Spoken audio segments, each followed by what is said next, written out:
دروازہ کھول کر ایک ملازم کمرے میں آیا۔ میں اور پرنسس تارا کھڑے ہو چکے تھے۔ وہ ملازم سے بولی، کھانا لگا دیا ہے نا؟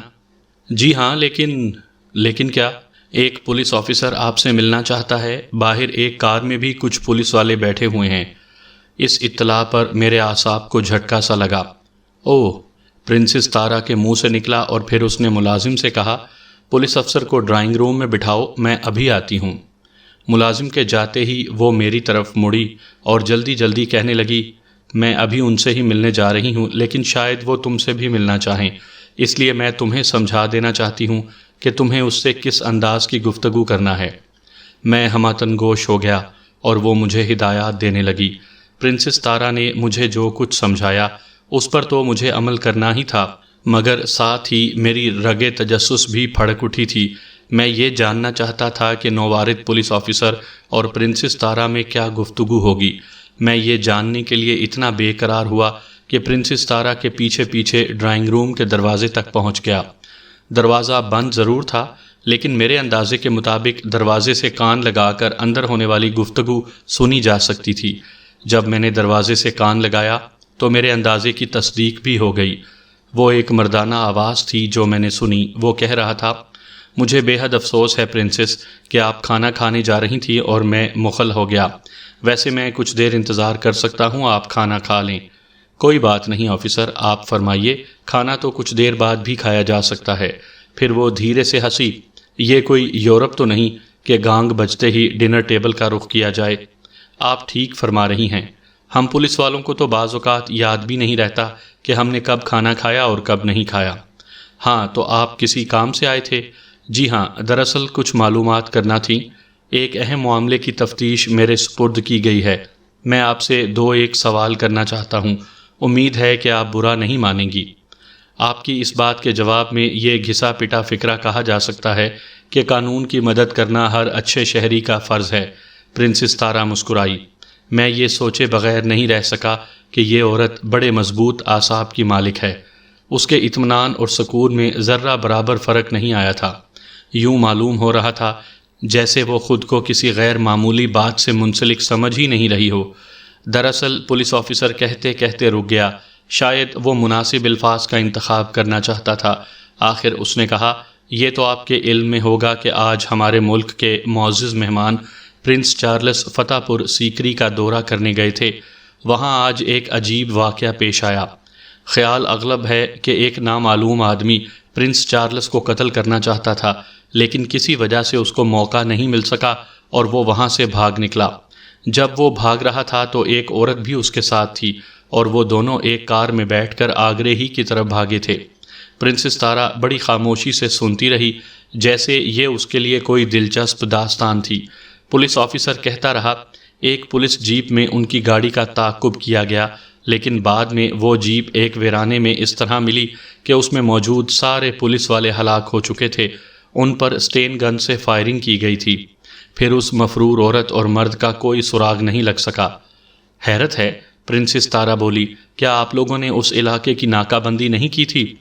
کی تو تھی، مگر صرف ان راستوں کی جہاں سے گزرا جا سکتا تھا، مگر ان دونوں کو کسی راستے سے بھی نکلتے ہوئے نہیں دیکھا گیا۔ عجیب بات ہے۔ جی ہاں، ہم لوگ بھی بہت پریشان ہیں، مگر کیا؟ دراصل یہی وہ سوال ہے جو میں آپ سے کرنا چاہتا ہوں۔ پولیس آفیسر نے ایک طویل سانس لے کر کہا، ہم نے یہ انتظام کیا تھا کہ آج صبح سے جو گاڑیاں فتح پور سیکری کی طرف سے جائیں ان کے نمبروں کی لسٹ بنا لی جائے اور بعد میں ان کو چیک کیا جائے کہ وہ کاریں واپس ہوئی ہیں یا نہیں۔ جی، پرنسس تارا پھر ہنسی۔ میں سمجھ چکی ہوں کہ آپ کیا سوال کریں گے، لیکن خیر، آپ کہتے رہیے۔ پولیس آفیسر چند لمحے کے لیے خاموش ہوا اور پھر بولا، آپ بھی آج صبح فتح پور سیکری گئی تھی نا؟ جی ہاں، چنانچہ ہمارے پاس اس کی کار کا نمبر بھی نوٹ تھا جس کار پر آپ فتح پور سیکری گئی تھیں، لیکن وہاں سے واپس آنے والی گاڑی میں سے کسی کا نمبر بھی وہ نہیں تھا جس کار میں آپ گئی تھیں۔ جس کار میں آپ لوٹی تھیں اس کا نمبر ہمارے پاس نوٹ تھا، لیکن فتح پور سیکری جانے والی کاروں میں یہ نمبر نہیں تھا۔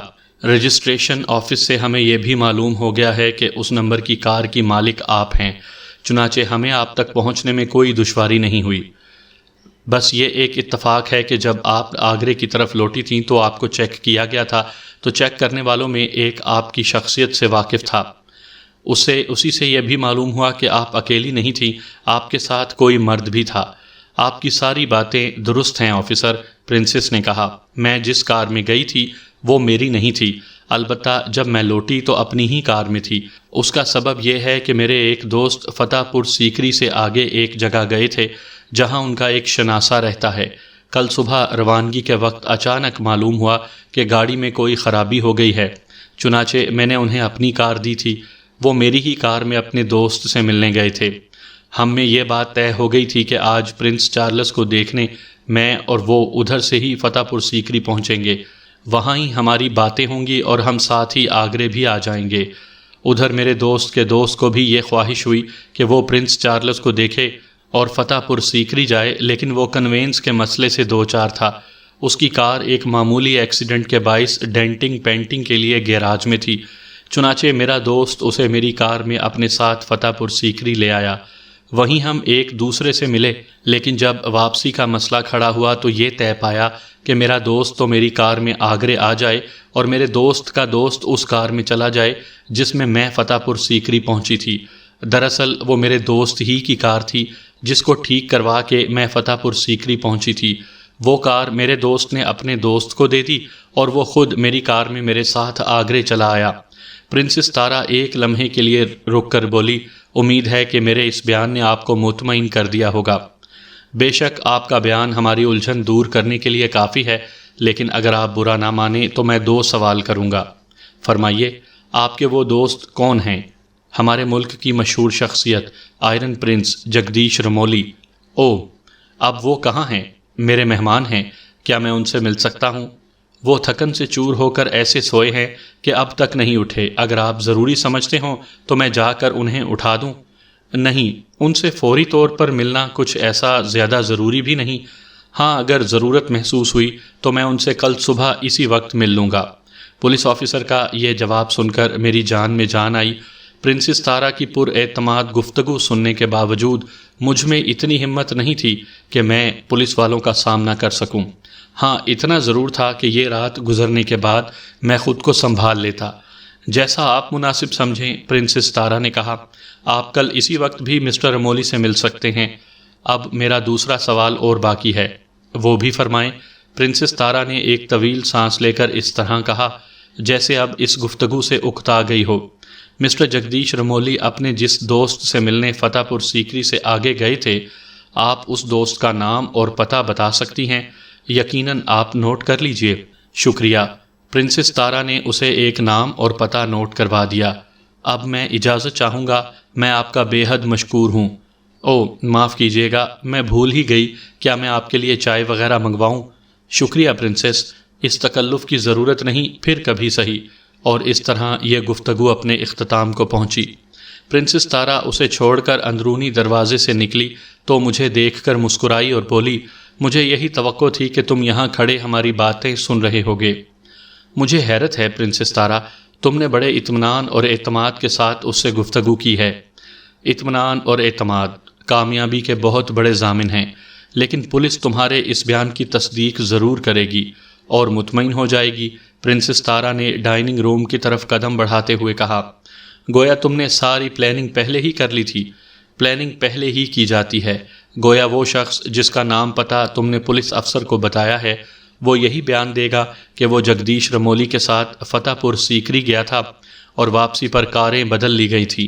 قطعی، پرنسس تارا نے کہا، میں نے پہلے ہی سوچ لیا تھا کہ بہت کچھ ہو سکتا ہے، اس لیے میں نے سارے انتظامات کر لیے تھے۔ میں کچی گولیاں نہیں کھیلتی۔ میں نے طے کر لیا تھا کہ تم کو ہر قیمت پر وہاں سے زندہ سلامت نکال لاؤں گی۔ تم کو مجھ سے آخر اتنی دلچسپی کیوں ہے؟ اس لیے کہ میں رینوکا کو ہر موقع پر شکست یاب ہی دیکھنا چاہتی ہوں، لیکن وہ ہر مرتبہ شکست نہیں کھاتی۔ میں نے یہ کب کہا ہے کہ وہ مجھ سے بہت کمزور ہے؟ یہ خناس تو صرف اسی کے دماغ میں ہے کہ اس کا مقابلہ کوئی نہیں کر سکتا، لیکن پرنسس تارا ہنسی۔ آج وہ صبح ہی سے اپنی بوٹیاں نوچ رہی ہوگی۔ باتیں کرتے ہوئے ہم ڈرائنگ روم میں آ گئے تھے۔ ابھی میں اسے ایک اور بھرپور شکست بھی دینا چاہتی ہوں۔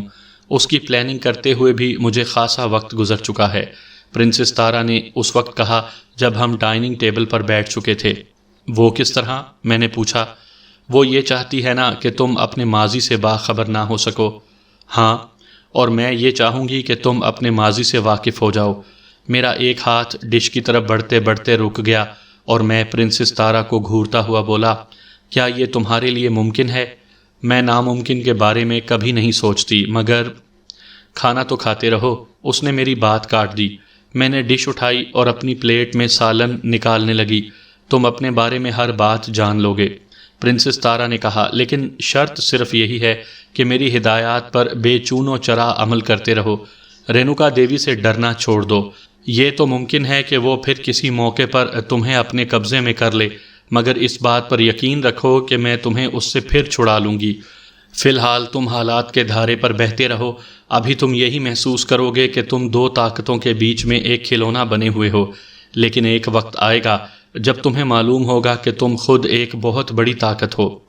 میں اور طاقت؟ مجھے ہنسی آ گئی، شاید میں خود پر ہنسا تھا۔ ابھی تمہیں یقین نہیں آئے گا، پرنسس تارا نے سر ہلا کر کہا۔ ابھی میں تم کو یقین دلانا بھی نہیں چاہتی۔ بہتر ہوگا کہ صحیح وقت پر ہی تمہیں اپنی طاقت کا ادراک ہو۔ میں الجھی ہوئی نظروں سے پرنسس تارا کی طرف دیکھنے لگا۔ یہ سب کچھ وہ نہایت سنجیدگی سے کہہ رہی تھی۔ پھر میں خاموشی سے کھانے کی طرف متوجہ ہو گیا۔ پرنسس تارا کی ان باتوں نے مجھے خاصا الجھا دیا تھا۔ اس کے بعد پرنسس بھی کھانے کے اختتام تک خاموش ہی رہی۔ پھر ہم ڈرائنگ روم میں آ بیٹھے۔ تم چائے پیو گے یا کافی؟ پرنسس تارا نے مجھ سے پوچھا۔ چائے، پرنسس تارا نے ملازم سے چائے لانے کے لیے کہا۔ میں بولا، کیا اس وقت رینوکا دیوی اس بات سے آگاہ ہوگی کہ میں تمہارے ساتھ ہوں؟ اسے یقیناً علم ہوگا، اور وہ یہ بھی جانتی ہوگی کہ ہم کہاں ہیں۔ بلا شبہ۔ تو کیا ہم خطرے میں نہیں ہیں؟ خطرات سے تو ہمیں ہر وقت کھیلنا ہوگا، لیکن ہم اب خاصے محفوظ ہیں۔ عمارت کے گرد میری خاصی فورس موجود ہے۔ احاطے کی چار دیواری پھلانگنا بھی بے حد مشکل ہے۔ پھر یہ کہ گھر میں خوفناک کتے بھی موجود ہیں جو کسی اجنبی کو چیر پھاڑ کر رکھ سکتے ہیں، اور انہیں چیر پھاڑنے کا خاصا شوق بھی ہے۔ پھر بھی اگر کوئی خطرہ ہمارے سر پر آ گیا تو مجھے اس کا علم 2-3 منٹ پہلے ہی ہو جائے گا، اور اس کے بعد؟ پرنسس تارا اس طرح خاموش ہو گئی جیسے اس کے بعد کے لیے اس نے کوئی ناقابل تسخیر حصار تیار کر رکھا ہو۔ میں نے اس کے بارے میں کوئی سوال اس لیے نہیں کیا کہ پرنسس تارا اس کے بارے میں کچھ بتانا چاہتی تو خود ہی بتا دیتی۔ ہاں تو پھر؟ میں نے سلسلہ کلام کچھ دیر پہلے کی بات سے جوڑا۔ مجھے اپنے ماضی کے بارے میں جاننے کے لیے تمہاری کن باتوں پر عمل کرنا ہوگا؟ سب سے پہلے تو تمہیں ایک شخص کو اغوا کرنا ہے۔ کسے؟ میں نے چونک کر پوچھا۔ ڈاکٹر کاچار کو۔ یہ کون ہے؟ ایک سائنٹسٹ۔ یہ کہاں ہوتا ہے؟ پاگل خانے میں۔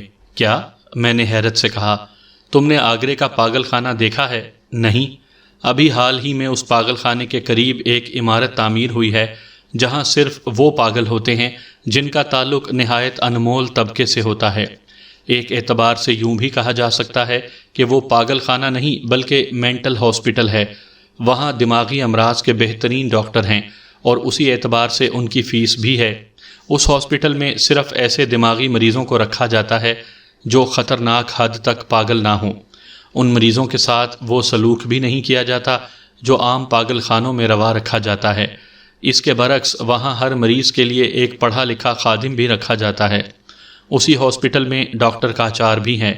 وہاں حفاظتی انتظام تو خاصا سخت ہوگا۔ ظاہر ہے۔ تو پھر میں اسے وہاں سے کیوں کر اغوا کر سکتا ہوں؟ تم کو اس شخص کی جگہ لینا ہوگی جو ڈاکٹر کاچار کی خدمت پر مامور رہتا ہے۔ یہ کیسے ممکن ہے؟ یہ تم مجھ پر چھوڑ دو کہ یہ کیسے ممکن ہے، پرنسس تارا نے کہا۔ تم صرف یہ بتاؤ کہ کیا تم اس کام کے لیے تیار ہو؟ آخر ڈاکٹر کاچار کے اغوا سے میرے ماضی کا کیا تعلق؟ فی الحال میں صرف اتنا ہی بتا سکتی ہوں کہ وہ تمہارے ماضی کی کنجی ہے۔ اگر تم اسے اغوا کرنے میں کامیاب ہو گئے تو یہ رینوکا دیوی کے لیے بھی ایک بہت بڑی شکست ہوگی، اور اس کی آخری شکست کے لیے راستہ ہموار ہو جائے گا۔ تم بڑی الجھی ہوئی باتیں کر رہی ہو۔ وقت آنے پر سب الجھاوے ختم ہو جائیں گے۔ کیا ڈاکٹر کاچار کو اغوا کرنا آسان ہوگا؟ قطعی نہیں، پرنسس تارا نے کہا۔ میں تم کو اندھیرے میں نہیں رکھنا چاہتی۔ اس مہم میں تم کو خطرات کا سامنا بھی کرنا پڑ سکتا ہے، لیکن مجھے امید ہے کہ ہم ان خطرات پر قابو پا لیں گے۔ میں چند لمحے خاموش رہ کر بولا، میں پھر یہ سوال کروں گا کہ آخر میں ڈاکٹر کاچار کے خادم کی جگہ کیسے لے سکتا ہوں؟ پرنسس تارا نے ایک طویل سانس لی اور پھر کہا، تم خاصے ضدی بھی ہو۔ چلو فی الحال میں تم کو اتنا بتا دیتی ہوں کہ تم خاصی حد تک اس شخص کے ہم شکل ہو جو ڈاکٹر کاچار کی خدمت پر مامور ہے۔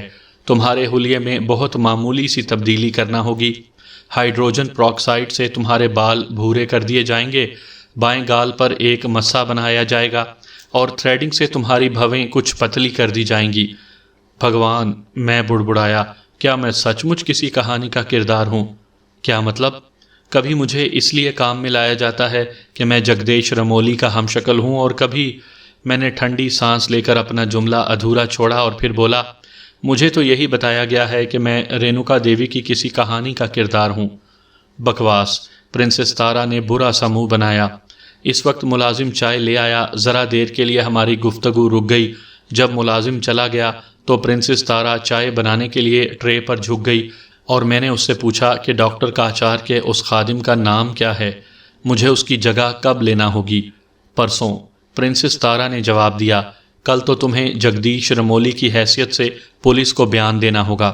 لیکن میں کیا بیان دوں گا؟ یہ کہتے ہوئے میں نے بڑی بے بسی محسوس کی۔ تم میرا بیان سن چکے ہو، تمہیں وہی کچھ کہنا ہے جس سے میرے بیان کی تصدیق ہوتی ہے۔ پولیس کوئی ایسا سوال بھی کر سکتی ہے جو ان معاملات سے بظاہر غیر متعلق ہو۔ میں نے خدشہ ظاہر کیا۔ مجھے تمہاری ذہانت سے امید ہے کہ تم اس کا جواب بھی دے لو گے۔ میں ایک طویل سانس لے کر چپ ہو گیا۔ پرنسس تارا نے چائے کی پیالی میری طرف بڑھاتے ہوئے کہا، اب تم اپنی خوابگاہ میں جاؤ اور وارڈروب کا جائزہ لے لینا۔ کیوں؟ اس میں تم کو ضروریات کے سارے لباس مل جائیں گے۔ میں نے اس کا بندوبست پہلے ہی کر لیا تھا۔ کیا وہ لباس میرے ناپ کے مطابق ہوں گے؟ قطعی طور پر۔ تمہیں میرے جسم کا بالکل صحیح ناپ کیسے معلوم ہو گیا؟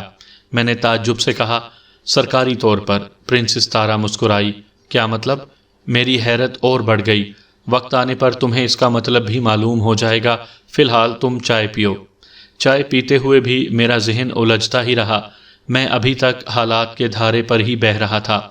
کوئی ایسی سبیل پیدا نہیں ہو رہی تھی کہ میں اپنی مرضی سے کچھ کروں، اور اب پرنسس تارا نے یہ کہہ کر مجھے اور زیادہ الجھا دیا تھا کہ میں ایک بہت بڑی طاقت ہوں، لیکن مجھے ابھی اس کا ادراک نہیں ہوا۔ میرا اس رات کا بیشتر حصہ جاگتے ہوئے گزر گیا۔ یہ خلش مجھے بے چین کیے رہی کہ میں کوئی بہت بڑی طاقت کیسے ہو سکتا ہوں۔ میں نے یوں بھی سوچا کہ اگر واقعی میں کسی قسم کی طاقت ہوں تو کاش مجھے اس کا ادراک فوراً ہو جائے۔ اگر ایسا ہو جائے تو پھر شاید میں حالات کے دھارے کا رخ بدل سکتا، پھر شاید میں ایک حقیر تنکے کی طرح یوں نہ بہتا۔ لیکن پرنسس تارا کے بقول یہ اسی وقت ممکن تھا کہ جب میں ڈاکٹر کاچار کو اغوا کرنے میں کامیاب ہو جاؤں۔ پرنسس تارا نے ڈاکٹر کاچار کو میری ماضی کی کنجی بتایا تھا، اور یہ بات کسی طرح بھی میری سمجھ میں نہیں آ رہی تھی کہ ایک سائنٹسٹ کا میرے ماضی سے کیا تعلق ہو سکتا ہے۔ انہی الجھنوں کے گرداب میں پھنسا ہوا میرا ذہن نیند کے آغوش میں ڈوب گیا۔ اس وقت رات آدھی سے کہیں زیادہ گزر چکی تھی۔ میرے بے سکون ذہن کے باعث میری آنکھ صبح جلدی ہی کھل گئی۔ غالباً 7 اور 8 بجے کے درمیانی وقت تھا۔ ناشتے کی میز پر میں نے پرنسس تارا سے کہا، کیا یہ بات یقینی ہے کہ آج پولیس میرا بیان لینے آئے گی؟ امکان تو قوی ہے۔ مجھے ڈر ہے کہ میں کہیں بوکھلا نہ جاؤں، اور مجھے یقین ہے کہ تم پولیس سے گفتگو کرتے ہوئے پر اعتماد رہو گے۔ تمہیں پر اعتماد رہنا بھی چاہیے۔ آخر تم اس ملک کی ایک اہم شخصیت کا روپ دھارے ہوئے ہو۔ آئرن پرنس جگدیش رمولی کوئی ایسا ویسا آدمی نہیں ہے۔ پولیس تمہارے ساتھ کوئی سخت رویہ اختیار نہیں کر سکتی، بالکل اسی طرح جیسے کل پولیس آفیسر مجھ سے نہایت قاعدے کے ساتھ گفتگو کر رہی تھی۔ پولیس والے کو یہ احساس تھا کہ وہ پرنسس تارا سے بات کر رہا ہے۔ اسی طرح سے گفتگو کرتے ہوئے بھی پولیس کو یہ احساس رہے گا کہ تم ہندو ملک کے آئرن پرنس جگدیش رمولی ہو، جو فون پر براہ راست وزیر اعظم سے بھی گفتگو کر سکتے ہو۔ میں جواب میں بس ایک طویل سانس لے کر رہ گیا، بلکہ پرنسس تارا قدرے توقف سے بولی، اگر دوپہر تک پولیس تمہارا بیان لینے نہیں آئی تو میں خود پولیس کو فون کروں گی۔ کیوں؟ میں نے چونک کر کہا، اس لیے کہ وہ آ کر تمہارا بیان لے لیں۔ خود اس پر اصرار کرنے کی کیا ضرورت ہے؟ میں ان سے کہوں گی کہ اگر جگدیش رمولی کا بیان لینا ہے تو فوراً لے لیا جائے، کیونکہ آج ہی جگدیش رمولی آگرے سے چلے جائیں گے۔ خود ہی پولیس کو فون کرنے کا ایک مقصد یہ بھی ہوگا کہ ہمارے دل میں کوئی چور نہیں ہے اور ہم ہر وقت قانون سے تعاون کرنے کے لیے تیار ہیں۔ میں پھر ایک طویل سانس لے کر رہ گیا۔ ناشتے کے بعد ہم لاؤنج میں آ بیٹھے۔ پرنسس تارا شاید وقت گزاری کے موڈ میں تھی۔ اس نے ایک ویڈیو کیسٹ لگا دیا اور ٹیلی ویژن پر انگریزی مووی 10 کمانڈمنٹس چلنے لگی۔ فلم دیکھنے میں میرا دل نہیں لگ رہا تھا، لیکن میں اس وقت اور کرتا بھی کیا۔ شاید 1 گھنٹہ اسی طرح گزر گیا۔ پرنسس تارا بڑے انہماک سے فلم دیکھ رہی تھی کہ ایک ملازم کی آمد نے اسے چونکا دیا۔ بیگم صاحبہ، وہ جھک کر بڑے ادب سے بولا، پولیس آئی ہے، وہی پولیس افسر ہے جو کل آیا تھا۔ اوہ اچھا، کیا کہہ رہا ہے؟ پرنسس نے پوچھا۔ بس آپ سے ملنا چاہتا ہے، میں اسے ڈرائنگ روم میں بٹھا کر آ رہا ہوں۔ مجھ سے ملنا چاہتا ہے؟ پرنسس بڑبڑائی اور پھر کہا، اچھا چلو اس سے کہو کہ میں آ رہی ہوں۔ ملازم چلا گیا۔ فی الحال تم یہیں رکو، پرنسس تارا نے مجھ سے کہا، میں جا کر دیکھتی ہوں کہ وہ کیا کہتا ہے۔ اگر اس نے تم سے ملنے کی خواہش کا اظہار کیا تو میں ملازم کو بھیج کر تمہیں بلوا لوں گی۔ سامعین کرام، آپ سن رہے ہیں ایک خوفناک اردو کہانی جال۔ یہ اس سلسلے کی قسط نمبر 13 ہے۔ مجھے امید ہے آپ کو میری یہ کاوش پسند آ رہی ہوگی۔ میں نے محسوس کیا کہ میرے دل کی دھڑکنیں کچھ تیز ہو گئی تھیں، لیکن پرنسس تارا بڑے اطمینان سے اٹھ کر لاؤنج سے چلی گئی۔ میں نے 2-1 منٹ میں خود کو سنبھالنے کی کوشش کی۔ دراصل مجھے یقین تھا کہ پولیس افسر مجھ سے ضرور ملنا چاہے گا۔ میں اس ملاقات کے لیے خود کو چاق و چوبند کر لینا چاہتا تھا۔ آخر میں نے اٹھ کر ٹیلی ویژن اور VCR بند کر دیا۔ پھر میں نے وہاں لگے ہوئے ایک آئینے میں اپنے چہرے کا جائزہ لیا۔ میں اندازہ کرنا چاہتا تھا کہ میں کس حد تک پر اعتماد نظر آتا ہوں۔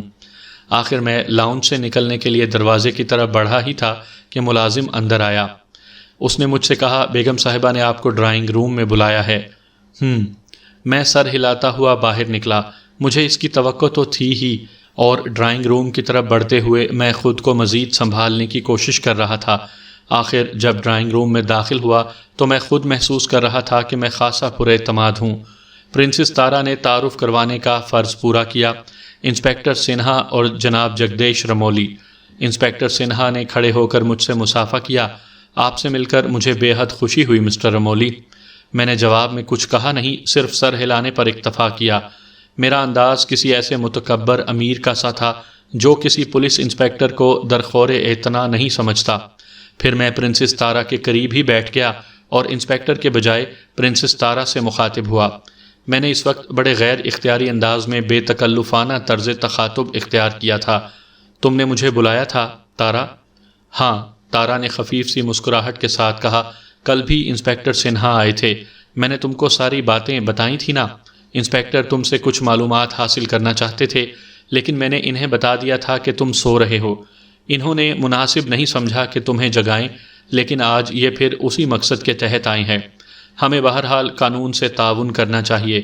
فرمائیے، میں نے کسی قدر خشک لہجے میں کہتے ہوئے انسپکٹر سنہا کی طرف دیکھا۔ مجھے امید ہے کہ آپ بھی مجھ سے اتنا ہی تعاون کریں گے جتنا پرنسس نے مجھ سے کیا ہے۔ انسپکٹر سنہا بولا، آپ سوال کیجئے۔ میں نے اپنے لہجے کو قدرے کھردرا ہی رکھا۔ دراصل میں نے محسوس کر لیا تھا کہ پرنسس تارا میرے اس انداز گفتگو سے مطمئن نظر آ رہی تھی۔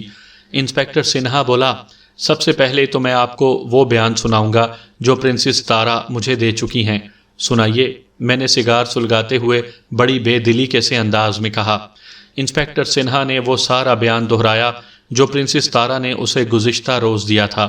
میں سب کچھ خاموشی سے سنتا رہا۔ جب وہ چپ ہو گیا تو میں بھی پھر بھی خاموش رہا۔ آخر وہ پھر بولا، کیا آپ کو اس بیان سے کچھ اختلاف ہے؟ کیا مطلب؟ میں اس طرح بولا جیسے مجھے غصہ آ گیا ہو۔ میرا مطلب ہے، اس نے جلدی سے کہا، آپ کے خیال میں کہیں ایسا تو نہیں کہ اس بیان میں پرنسس کوئی بات بتانا بھول گئی ہوں؟ جی نہیں، میں نے منہ بنا کر کہا، پرنسس کسی دماغی مرض کا شکار نہیں ہے۔ میرا یہ مطلب نہیں تھا، انسپکٹر جلدی سے بولا۔ پھر کیا مطلب تھا آپ کا؟ دیکھیے نا، انسان سے صحب تو ہو ہی جاتا ہے، یا یوں کہہ لیجئے کہ ہو سکتا ہے۔ پرنسس سے کوئی صحب نہیں ہوا ہے، میں نے منہ بنا کر کہا۔ بس میں یہی جاننا چاہتا تھا، انسپکٹر نے جلدی سے کہا۔ میں نے محسوس کیا کہ اس وقت پرنسس کے ہونٹوں پر مسکراہٹ کپکپا سی رہی تھی۔ تو پھر؟ میں بولا، جو آپ جاننا چاہتے تھے وہ آپ نے جان لیا، کیا اب میں یہاں سے اٹھ جاؤں؟ جی نہیں۔ انسپکٹر نے ایک مرتبہ پھر بولنے میں بڑی عجلت کا مظاہرہ کیا۔ مجھے آپ سے 2-4 سوال بھی کرنا ہے۔ کیجئے، میں نے جیسے اکتا کر کہا۔ آپ بمبئی سے آئے ہیں نا؟ جی ہاں۔ وہاں سے دہلی پہنچے تھے؟ جی ہاں۔ اس کے بعد آگرہ؟ جی ہاں۔ بمبئی سے جب آپ چلے تھے تو آپ کی بیگم بھی آپ کے ساتھ تھیں، لیکن دہلی سے جب آپ آگرہ آئے تو وہ کہاں چلی گئیں؟ انسپکٹر سنہا اب براہ راست میری آنکھوں میں دیکھ رہا تھا۔ یہ سوال میرے لیے قطعی غیر متوقع تھا، اور اسی قسم کے کسی سوال کی توقع مجھے پریشان کیے ہوئے تھی، تاہم نہ جانے کیسے میرے منہ سے بے اختیار نکل گیا۔ بعض وجوہ کی بنا پر میں نے اپنی بیگم کو دہلی سے واپس بمبئی بھیج دیا تھا۔ عجیب بات ہے، انسپکٹر بڑبڑایا۔ اس میں کیا عجیب بات ہے؟ میں نے کھردرا لہجہ اختیار کیا۔ میں نے بمبئی آپ کے گھر فون کیا تھا، میں نے آپ کی بیگم سے گفتگو کی تھی۔ ان کا بیان ہے کہ وہ 1.5 سال سے بمبئی سے باہر نہیں نکلیں۔ انہوں نے اس بات سے بھی انکار کیا کہ وہ آپ کے ساتھ دہلی گئی تھیں۔ انسپکٹر کی اس بات پر میرے دل کی 2-1 دھڑکنیں مس ہو گئیں۔ میرے گمان میں بھی نہیں تھا کہ بات یہاں تک پہنچ جائے گی، تاہم میں جی کڑا کر کے بڑے غصیلے انداز میں بول گیا، اگر میری بیوی نے ایسا کہا ہے تو جھوٹ کہا ہے۔ بس آخر میں اسی بات کی تصدیق چاہتا ہوں کہ آپ کی بیگم جھوٹ بول رہی ہیں، نیز یہ کہ ان کے جھوٹ بولنے کا سبب کیا ہے، اس کی تصدیق کیسے ہو سکتی ہے؟ میں نے اپنا کھردرا لہجہ برقرار رکھا۔ انسپکٹر سنہا نے ٹیلی فون پر ایک نظر ڈالی اور پھر اجازت طلب انداز میں پرنسس تارا کی طرف دیکھنے لگا۔ کیا آپ فون کرنا چاہتے ہیں؟ پرنسس تارا بولی، اور پھر جواب کا انتظار کیے بغیر کہا، ضرور کیجیے۔ لانگ ڈسٹنس کال؟ کوئی حرج نہیں، شکریہ۔ انسپکٹر سنہا نے ٹیلی فون اٹھا کر میرے سامنے رکھ دیا اور کہا، آپ بمبئی میں اپنے گھر سے کانٹیکٹ کریں اور اپنی بیگم سے پوچھئے کہ انہوں نے پولیس سے یہ غلط بیانی کیوں کی ہے۔ میرے دل کی دھڑکنیں کچھ تیز ہو گئیں۔ یہ صورتحال تو میرے لیے قطعی بلکہ بہت زیادہ غیر متوقع تھی۔ مجھے حیرت ہے کہ اس وقت میں نے خود پر کیسے قابو رکھا۔ مجھے تو بری طرح بوکھلا جانا چاہیے تھا۔ اس کے برعکس میں نے ٹیلی فون سیٹ اٹھا کر اپنی گود میں رکھ لیا۔ میرے انداز سے ذرا بھی ہچکچاہٹ نہیں ظاہر ہو رہی تھی۔ میں اس طرح نمبر ڈائل کرنے لگا جیسے مجھے اپنی بیوی پر شدید غصہ آ رہا ہو۔ نمبر بھی میں غلط ہی ڈائل کر رہا تھا۔ مجھے جگدیش رمولی کے گھر کا فون نمبر معلوم ہی نہیں تھا۔ آخر ایک نمبر سے رابطہ قائم ہو گیا۔ دوسری طرف 2 مرتبہ گھنٹی بجی اور پھر رسیور اٹھا کر کسی نے کہا، ہیلو۔ میں نے ماؤتھ پیس پر ہاتھ رکھ کر انسپکٹر سنہا سے کہا، میں اس کی اچھی طرح خبر لوں گا۔ ہیلو، دوسری طرف سے پھر کہا گیا۔